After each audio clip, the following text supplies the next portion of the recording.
It's Thursday. Phil Lindemann with your Krystal 93 News at Noon.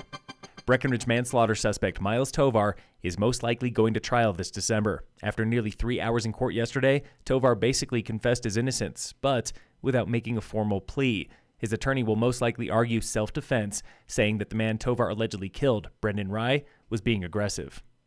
If you're wondering why the Dillon post office suddenly started caring about illegal concert parking after decades of not caring, this is one of the reasons why. Cars were parked where semis couldn't get in there. Apparently they have a semi that comes in around 8 o'clock at night, another one around 1 something in the morning. That was Dillon town manager Nathan Johnson. He is meeting again with the postmaster to come up with some sort of mutual parking agreement there. Until then, parking there is still illegal during concerts. You will be towed.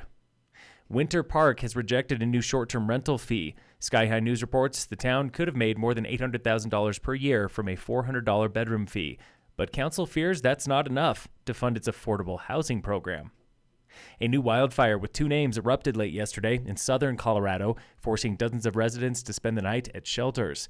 The Freedom Heights Fire, also known as the Titan Fire, has burned 1,000 acres in less than a day, northwest of Trinidad. Local fire authorities say it was sparked by people. No word of injuries or damaged buildings.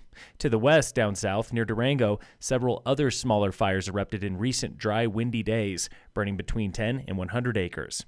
The state's largest fire today, the Spring Creek Fire on the western slope, grew about 400 acres yesterday. It's burned just under 3,000 acres. Nearly 370 firefighters are back on the scene today, and the wind is changing direction, possibly blowing the fire toward the town of Parachute. Local fire danger is low again today here in Summit County with no fire restrictions. But if you're having a backyard fire, you do need a permit. Call your local fire department to get one. They are free and required for all private fire pits. In sports, the Rockies beat the Dodgers last night 9-8. Today the Rockies are wrapping up their home series with the Dodgers at 6:40. And in local sports, brought to you by Cassandra Schultz and Associates with American Family in Dillon, Bike to Work Day yesterday was flush with e-bikes out on the rec path.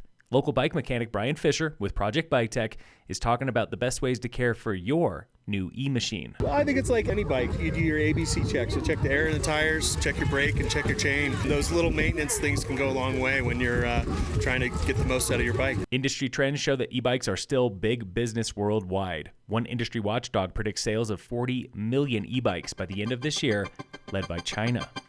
Phil Lindemann, Krystal 93 News.